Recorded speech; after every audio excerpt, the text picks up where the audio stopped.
My name is Mike Butcher. I'm the European editor for TechCrunch. I'm here to do some work and find out who you all are and meet plenty of you. And I'd love to hear from any startups here. Hello. It's absolutely a delight for me to be here in Beirut, and I'm looking forward to hearing from many of you and writing about the region. What is going on? We have a huge wave of new technology, new trends. We have exits, we have IPOs. We have the most general panel ever. But ladies and gentlemen, I'm going to introduce to you some of our panelists, and all of them, in fact, and unpack some of the key trends. Ladies and gentlemen, let me just introduce you. Over here we have Rashid Al-Bala. Let's hear it for him. He is the CEO of National Net Ventures, National Ventures N2V, a group of internet ventures including OneCard.com, NetAdvantage.net, Hawaii World, Mabusha, many other companies I'm sure you're familiar with. Next up we have Saad Khan. And he is a partner in CMEA. Now, as a partner, not many people will know this, but he has invested in Zali, Bleco, Luminate, Jobvite, and many other companies. In fact, he's a bit of a rebel, a maverick, perhaps you might say. And he's a former venture partner in Garage.com, which was one of the early incubators in Silicon Valley with Guy Kawasaki. And in fact, also an investor in Pandora, very successful music streaming service. Next up, we have Hussein Kanji. Let's hear from him. Now, Hussein is about to become more famous than he currently is, I think. He's a former VC at Accel Ventures in London, and he is currently building a fund, which you'll be hearing about on TechCrunch in the next few weeks, I dare say. But he has, he's an angel investor, invested in a new e-commerce play in London called Luster. Other companies like Signpost, Stylebox, Tarmin, GoCardless, Flypost, JCut. And he is a very interesting chap. Next up, and last but not least, ladies and gentlemen, a man who's actually playing a lot in the region and in Turkey especially, is Pamir Glembi. Let's hear from him. Now, Glembi, he is previously a co-founder of Flytext, a mobile company, which many of you will remember. He was formerly a partner at Morgan Stanley Capital Partners, and also runs events for VCs. So I'm also going to wander around a little bit and ask some of you guys some questions. So turning to you, Sir Rashid, first of all, perhaps you could unpack some of the key trends that are going on, for instance, in the Middle East region. You're an investor in the region. Just give us a quick, just like minute, 2 minutes heads up about some of the things you're doing. The region, of course, most of what's happening here in terms of startups tend to revolve around entertainment or e-commerce. That's most what we've seen. Entertainment, of course, is natural because of the Middle East. You have a huge young population, and they're very hungry for entertainment and stuff. E-commerce, we've seen lots of startups, mostly when it comes to flash sales and discounts and group buying and those trendy stuff. We haven't seen nearly enough when it comes to traditional e-commerce. However, we see that the market is buzzing a lot. We've seen that there is a few exits. The video we've seen now, lots of investments. One report showed that there was 65 investments last year when it comes to websites. And it's a very interesting time in the region. And we still see that there is, kind of some entrepreneurs are trying to go after the international kind of trendy stuff, the location-based services, the gamification of social, the stuff like this, which I think is great, but there is bigger opportunities that are still not tapped yet. Obviously, there are lots of, as you say, verticals, maybe, certainly e-commerce, retail, fashion, which are picking up in the region. Hussein, you're an investor in Luster in London, which is e-commerce, but also sales in home decor, things like that. Mm-hmm. Do you think that's quite an advanced trend, or is it something that could be unpacked in Mena? No, I mean, I think there's a general global trend. I think it's happening both in the US and then Luster's doing it in Europe, which is combining commerce with editorial, with social. And I think that trend is pretty much evident, I think, pretty much everywhere in the world, mostly because these days the cost of cloning companies has diminished, and so there are a lot of people bringing the same concepts very, very quickly into places like the Middle East or Turkey or even Indonesia or Malaysia. So trends that I think that used to be very regional specific are now very global. That's very interesting, isn't it? We've seen the rise of clones all over the world. In many respects, perfectly legitimate businesses. And there's this sort of interesting tension between the conversation that you might hear on TechCrunch, which is often about insane innovation and everything has to be new, and yet at the same time the rest of the world is just getting on with business, as it were, to some extent. So you're very interesting because you have quite a global perspective. You're very in depth in the valley, but obviously you travel widely. In fact, you just traveled to Egypt, for instance. Perhaps you'd like to tell us what your experiences were. Yeah, so can you hear me? Is this on? Yeah, go. That's okay. Fine. Everyone can hear me? Yes. Yeah. All right, Assalamu alaikum, first of all. So I just actually got back from Saudi, was immediately where I came from.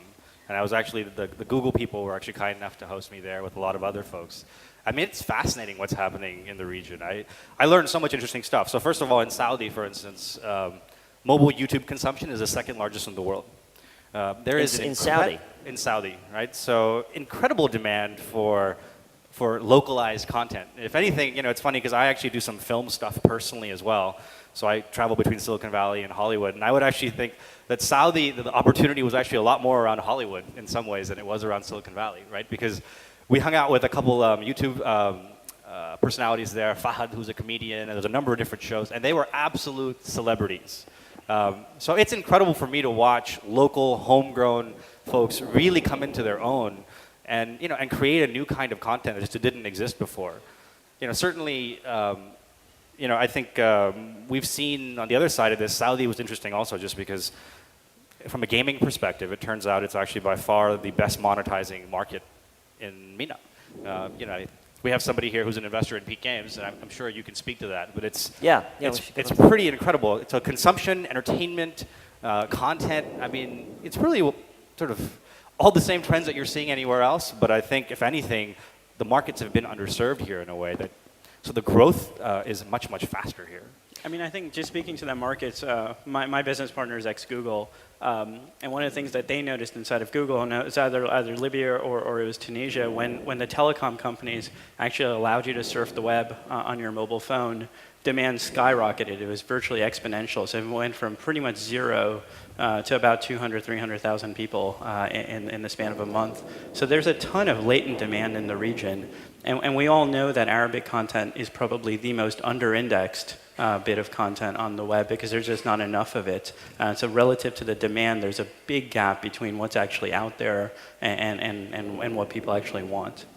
Turning to you, Pamir, and by the way, before we carry on with the discussion, we obviously have a Twitter wall. My name on Twitter is @MikeButcher, one word. If you want to ask a question or make a point, you can @ me and I'll try and bring it into the conversation or maybe bring you in as well. And also we will try to do some Q&A because it's a good opportunity. We have some investors here on the panel. It's a good opportunity to ask them questions. and to unpack some of the issues that are going on. Pamir, you're very, very doubling down on Turkey, particularly at the moment, but also across the whole region. What are some of the things that you're seeing? And tell us about some of the companies you're doing as well. Sure. Turkey and Mena for me is a bit of a personal journey because my parents are from Turkey originally, but I grew up in Paris, and I worked as an entrepreneur and to some extent an investor in London mostly for 10 years. With mixed successes. I would say probably more failures than successes, to be frank. And in 2008, I was lucky enough to get involved with a friend of mine, Yunus Güvenen, who's actually in the room here, in the back. And he started a company in online advertising in Turkey.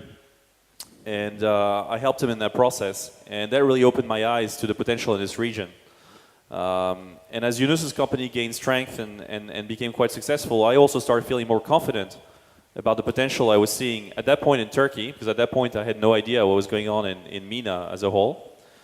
But it was that was a seed for me of my involvement. And over the last 3 years, it's been an incredible journey in Turkey and Mena. So we were lucky enough to obviously invest in Yunus's company, which has done phenomenally well. We've invested in a company in Turkey called Çiçek Sepeti, which is a leader in online flower delivery in Turkey.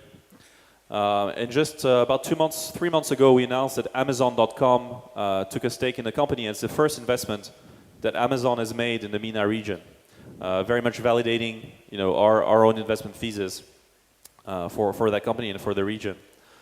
And then a year and a half ago, again, it was a bit of a stroke of luck, but a friend of mine I had known since 2004, Sidar Shahin, who's also maybe not in the room yet, but he's coming and presenting tomorrow, told me that he was starting Peak Games.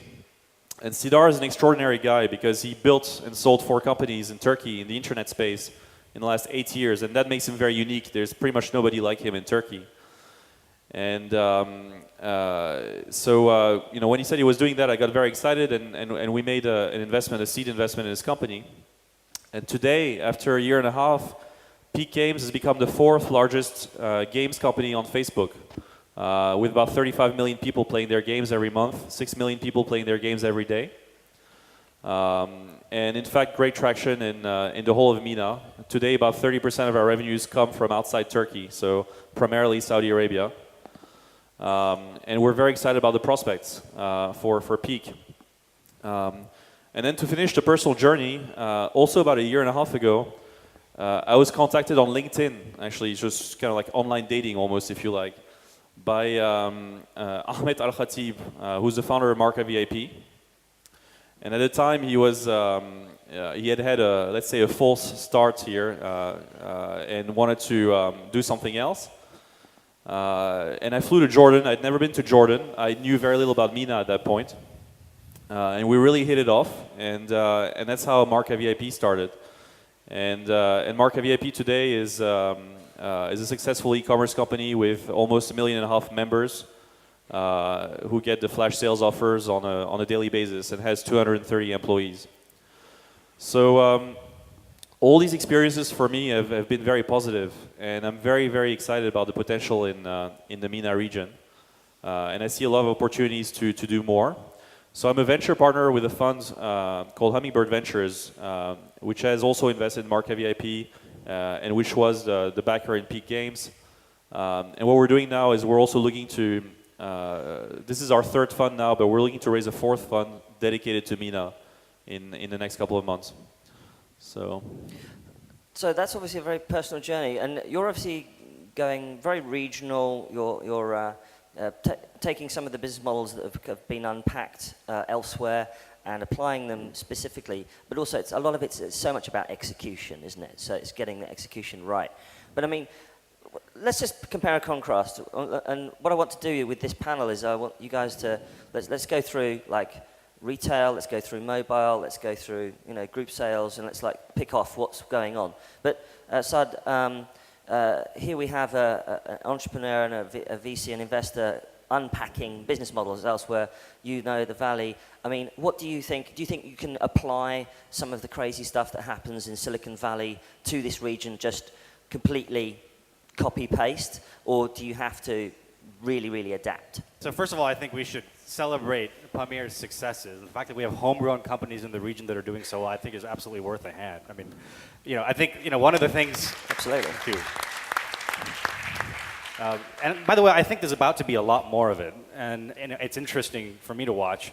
So your question was about, can we transport models from the Valley directly to Mena, and as they are, and I think the answer is, of course not, right? I mean, because the Mena has a totally different market, and there's certainly trends that we can see, and things that we can learn from successes and failures in different parts of the world. But I think, if you look at the experience in Mena, I think it by definition has to be tailored to the market in a unique way.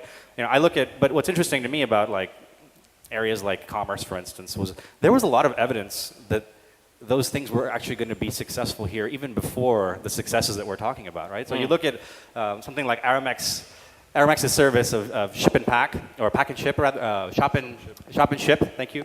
Those are actually massive growing businesses. People were buying stuff from Amazon.com in the US, shipping it to an address in the US, and then having it shipped again, and it was a massive growing business.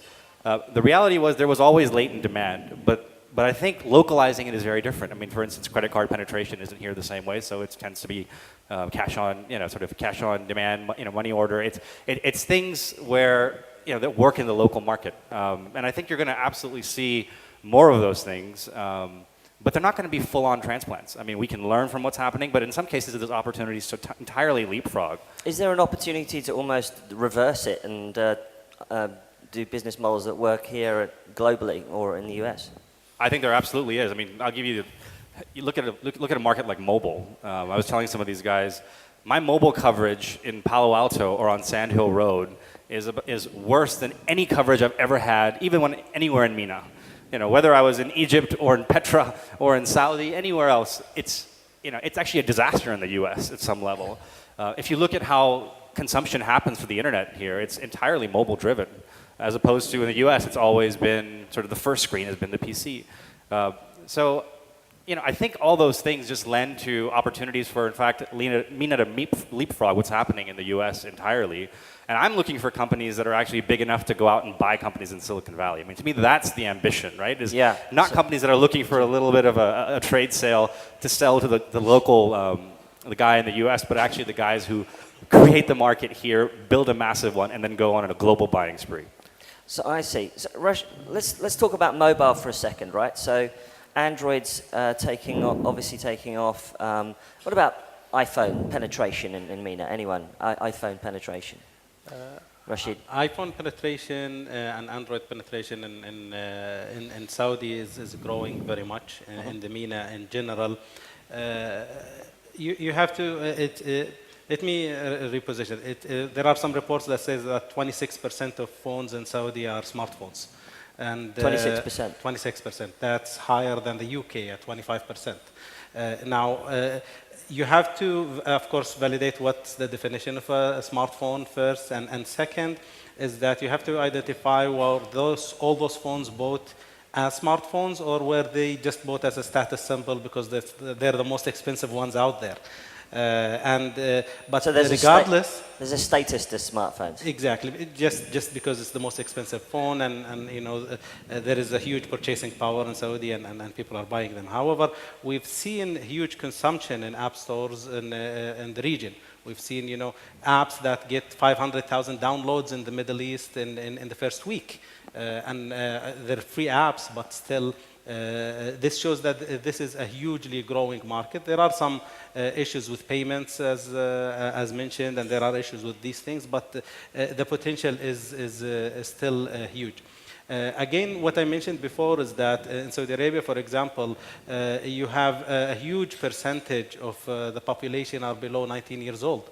When you have 50% plus of your population below 25 or below 30 years old, their speed of adaptation of technology is completely different than others. And we've seen sites that are growing from 0 to 5, 10 million page views in a couple of months.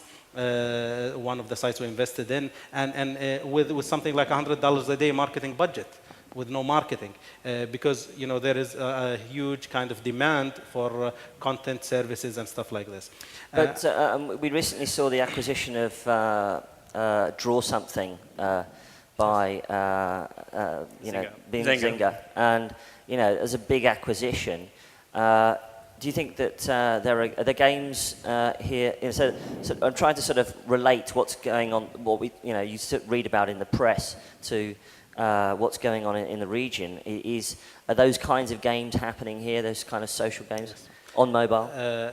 There is, in terms of mobile use, there is a huge use of apps in general.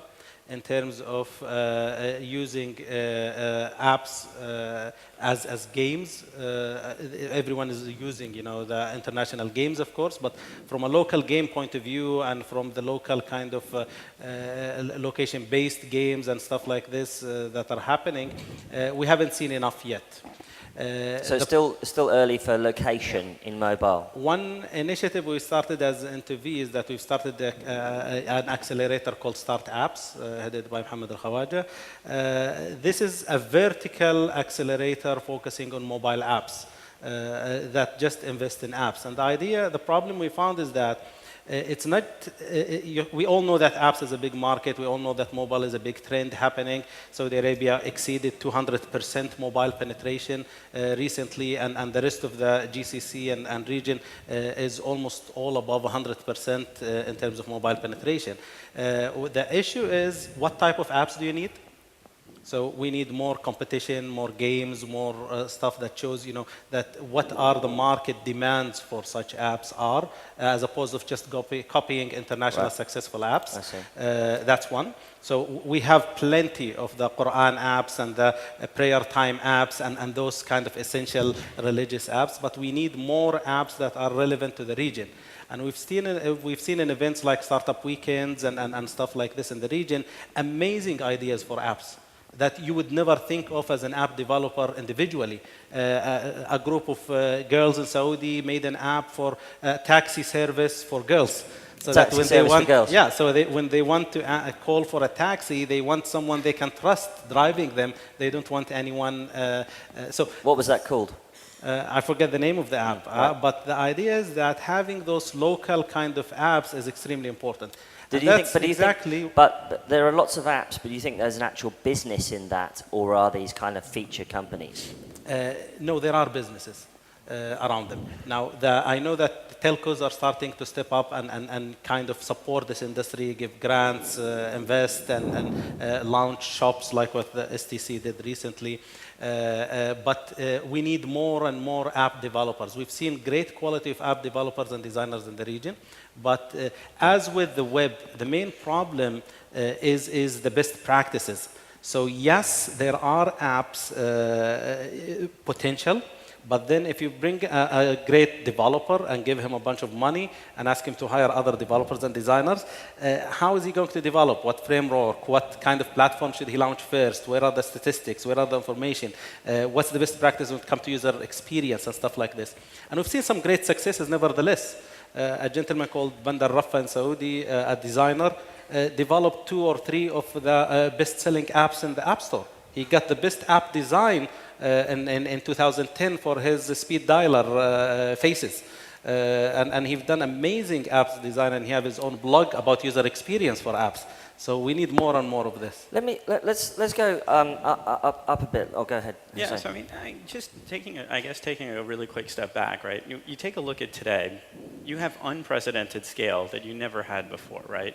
It took AOL, just so people have context, it took AOL 9 years to get to 1 million users. It took Facebook 9 months to get to 1 million users.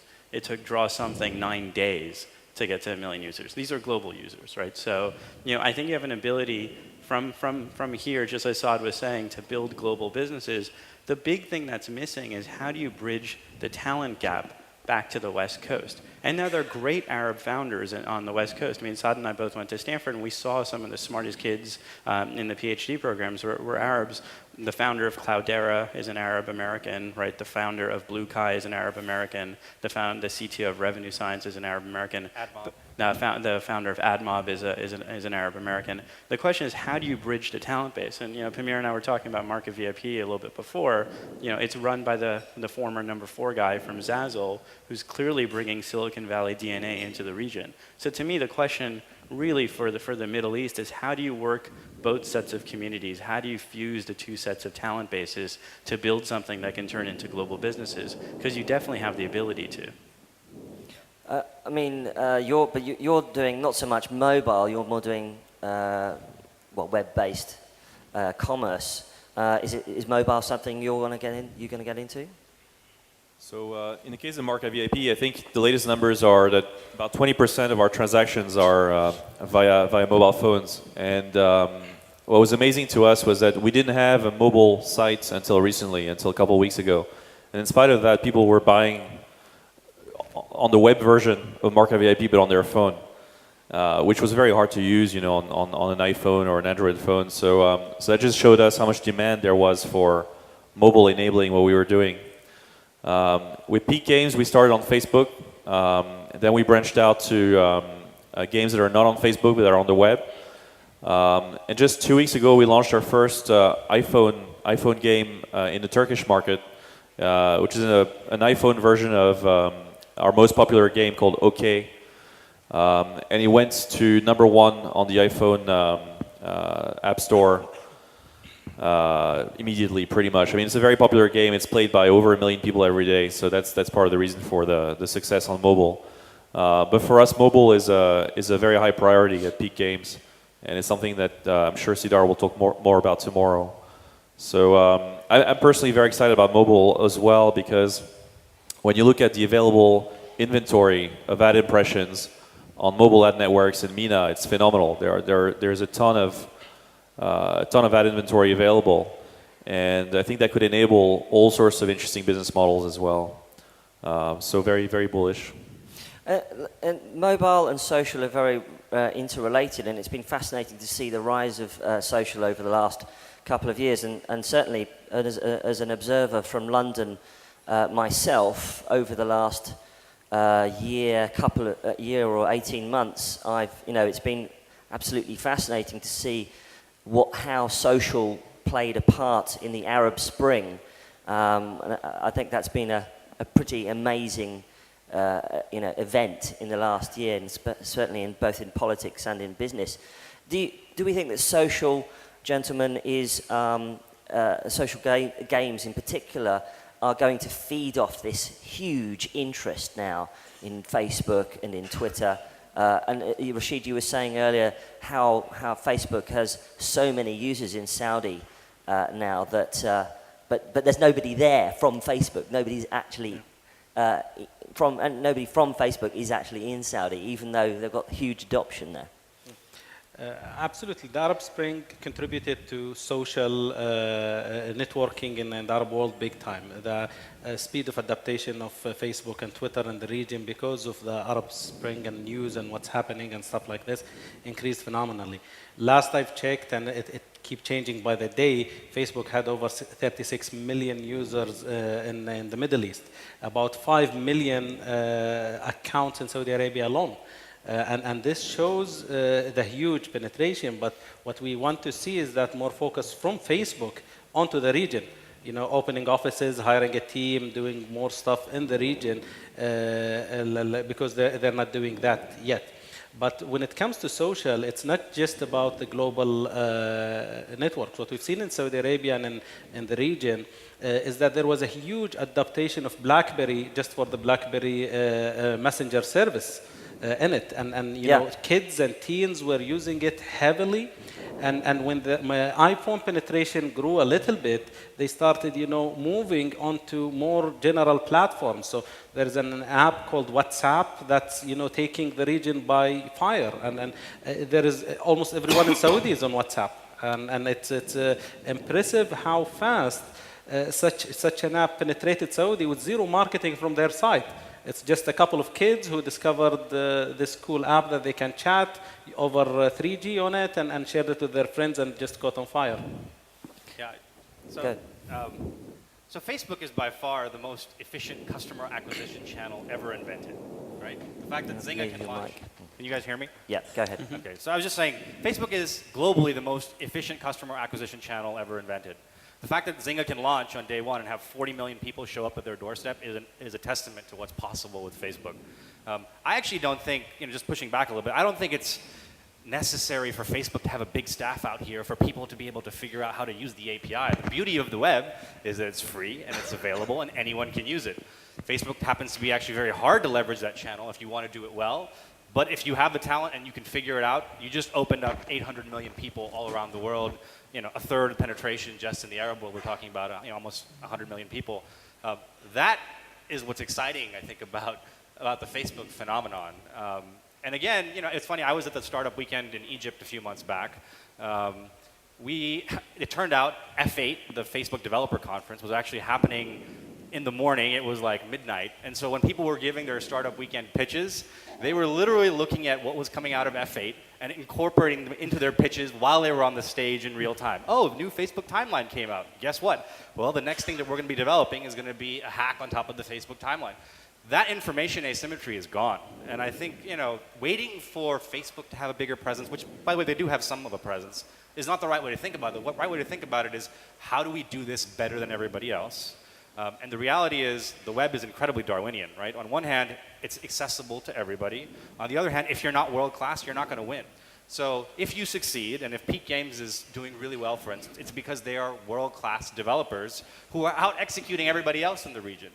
So, Hussein talked a little bit about one of the issues early on being talent in the region. I think that's totally not true. I think there's an issue with a critical mass of talent in one place. But there's also, this is a problem we have in Europe, is that there's lots of talent, but they're just spread out. Yeah. Well, I think part of it is also just a confidence thing, right? So the beauty of the Valley is I go into any coffee shop and I'm working next to somebody and we're both working on our startup, and then his takes off, right? And we say, wait a minute, I knew that guy. He wasn't that smart. I was there when he started. And then, and then he does one, you say, you know what, I can do the same thing. And I think the same thing happens here.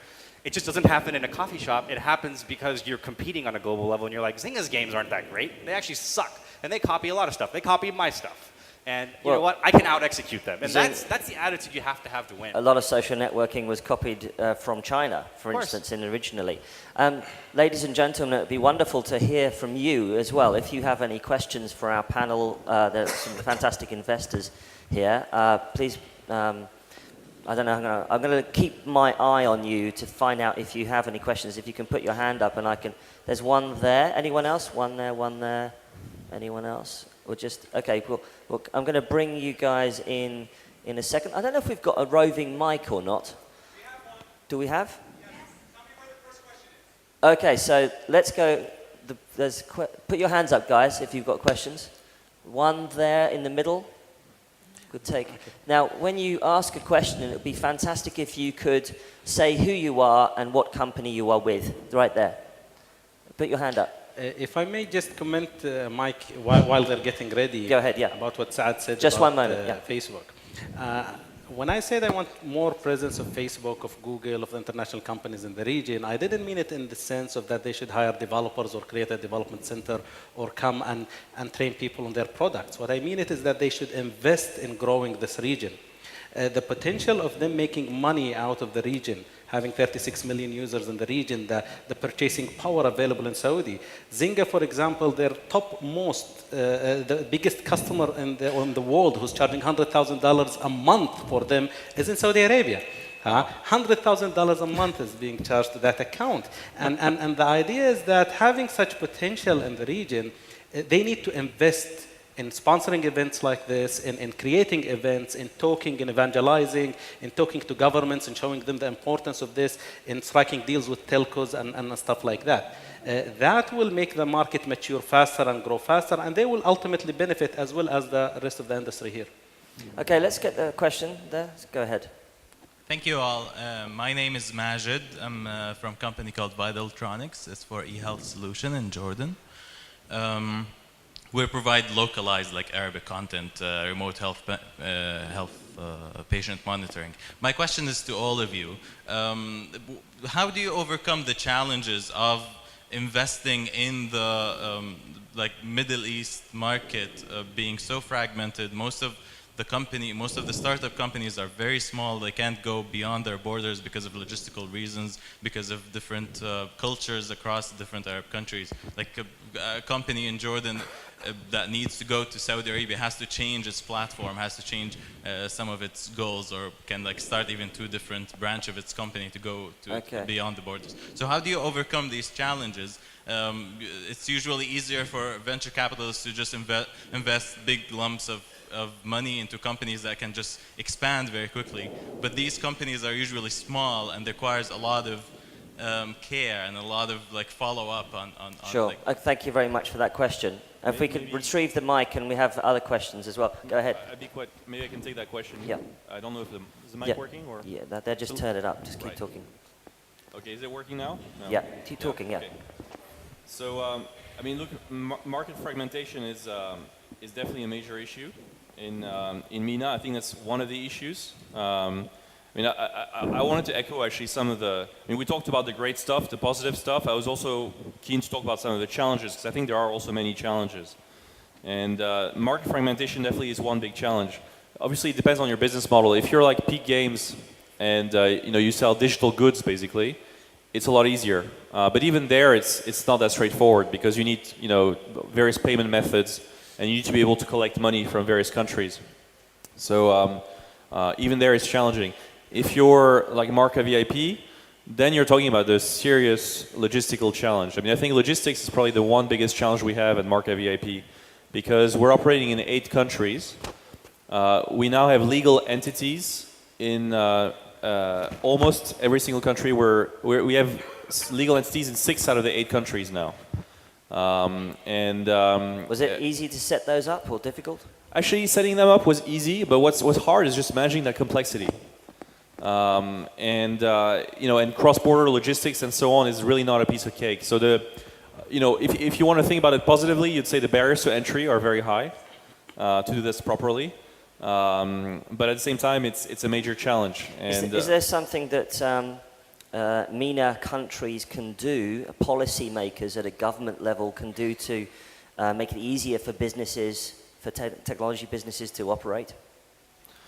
I'm sure there is. I'm probably the wrong person to ask. Maybe we should ask Rashid, that question. Because, we're very pragmatic guys. We're just working with the reality, and we're trying to make it work. Okay. We're trying to make it work with the reality that we face.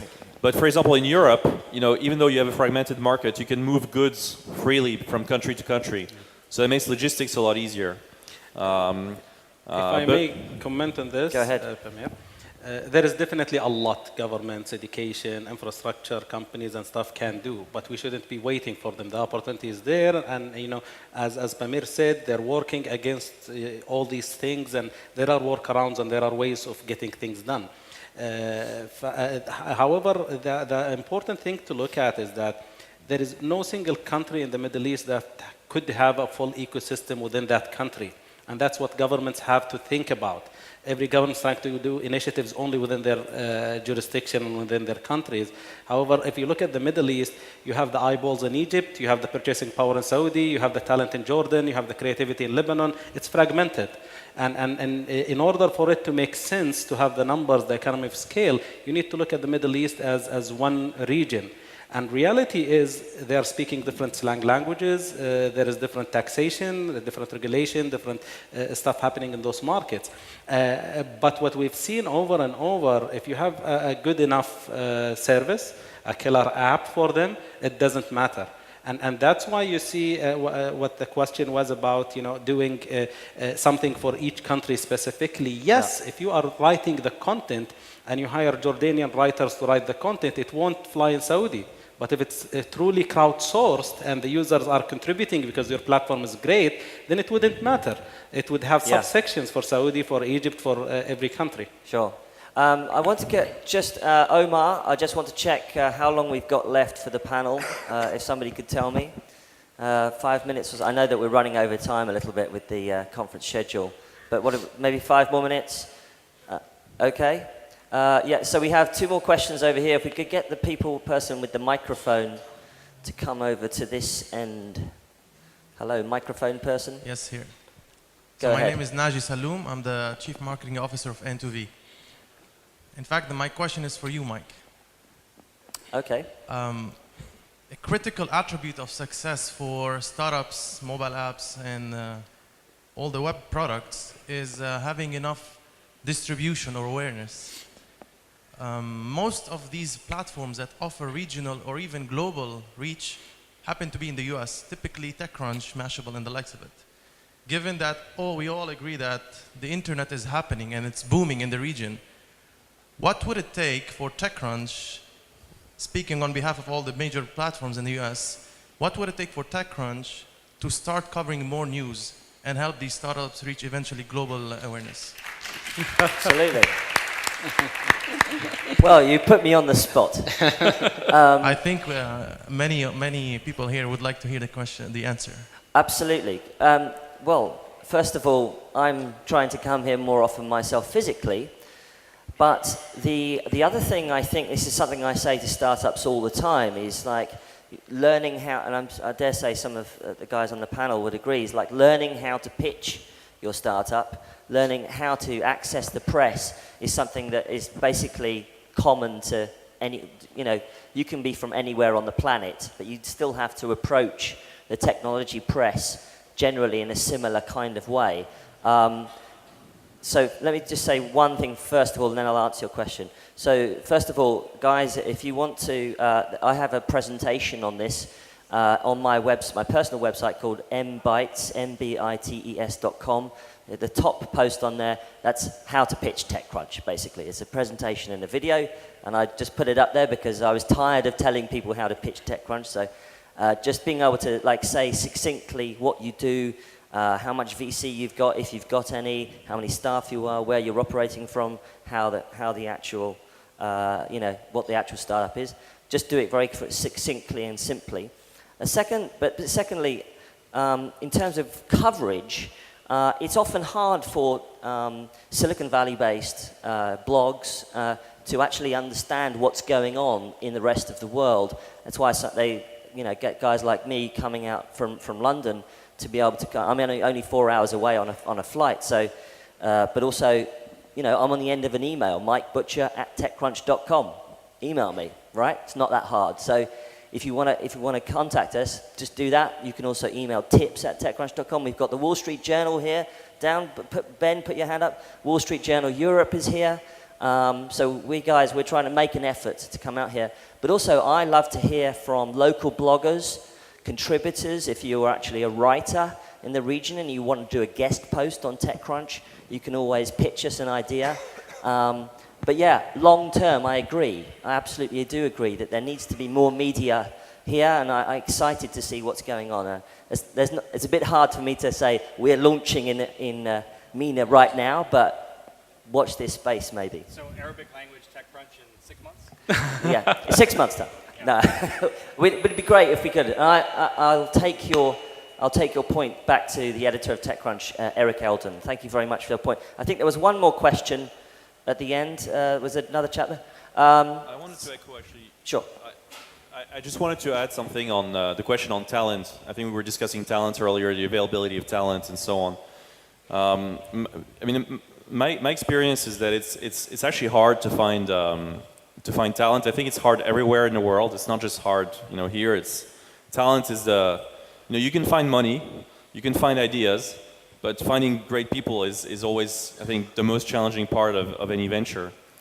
And you have to interview a lot of people. It takes a lot of time, meet a lot of people, and there's no way around it.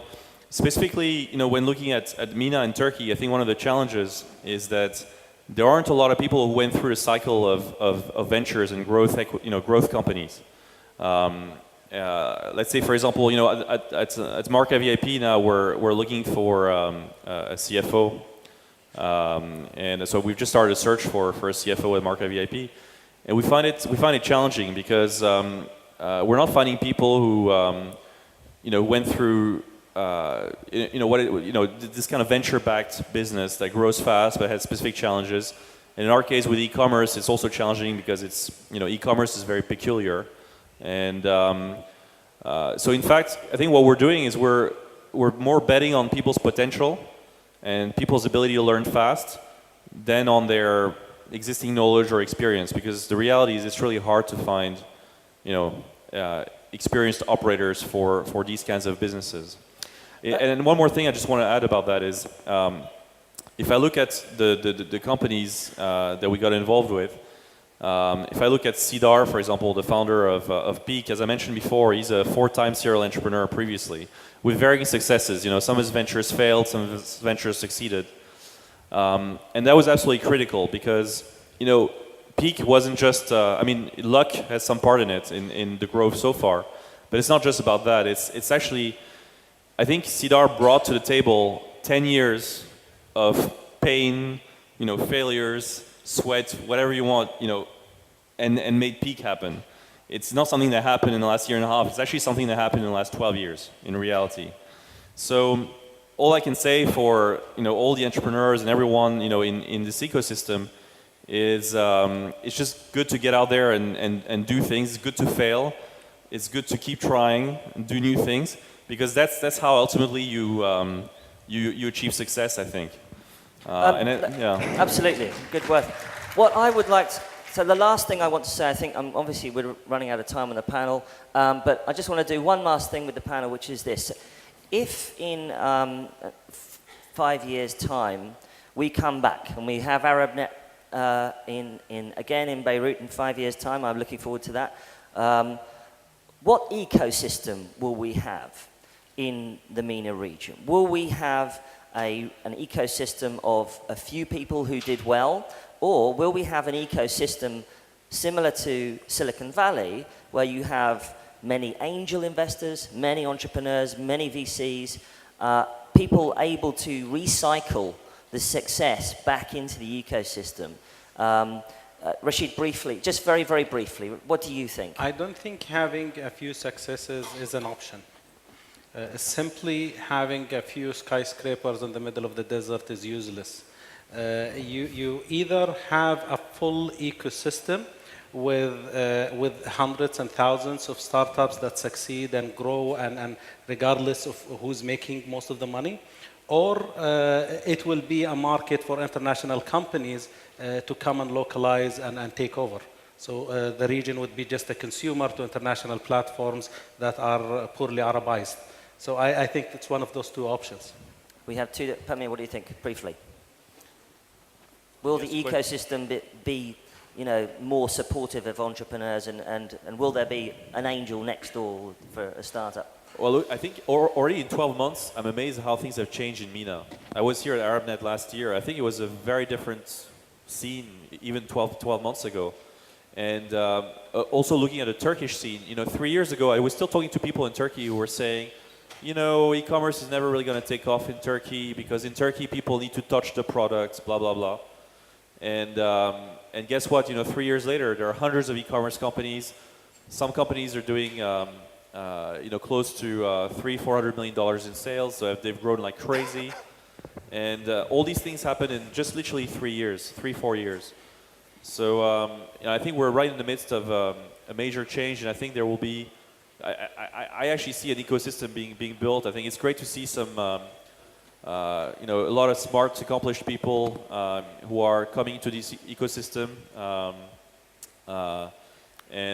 So I'm very positive. Hussein, Saad, what do you think? Yeah, I think if you take a look, there are two regions that tried to experiment with tech entrepreneurship in the last decade, New York and Europe. And you look at the contrast between the two of them today. New York is booming. It's clearly a tech center. Europe is still struggling. And the question is what's going to happen in the Middle East? I'd like to think it's going to follow the New York model, but how did New York do it right? They built bridges back to Silicon Valley, and they shot for really big home runs. And it was, nothing prepares you for success more than other success, right? Success breeds success. That's how Silicon Valley got built up. Fairchild begat National Semiconductor, which begat Intel, which begat a whole bunch of other companies. SGI formed Netscape. It's basically success leads to more success. So the big question is, will this region produce success in the next 5 years? Saad, I'm going to be unkind to you and twist my question slightly. We're talking about ecosystems. You cannot ignore the political situation over the border. You can't ignore the wider opening up of society. Do you think that society, the opening up of society as a result of the Arab Spring and business go hand in hand? What comes first? Can you hear me? So I mean, just having been in Egypt recently, I can tell you that I went to Egypt before sort of January, and then I went again later on in the year. And I can tell you the enthusiasm that was sort of unlocked and the creativity with just people who are young, who want to do stuff and who feel empowered was very compelling. You know, I think going back to the broader question here about what's going to happen in 5 years, well, the answer is it depends on what you guys in this room today do, right? Do you guys coalesce as a community? Do you guys support one another? Do you guys celebrate your successes? Do you get to know each other very well? And when your mom calls and says, why are you unemployed? You can look at the other person next to you and feel good that, in fact, I'm going to try and change the world today, and that's why I'm doing it.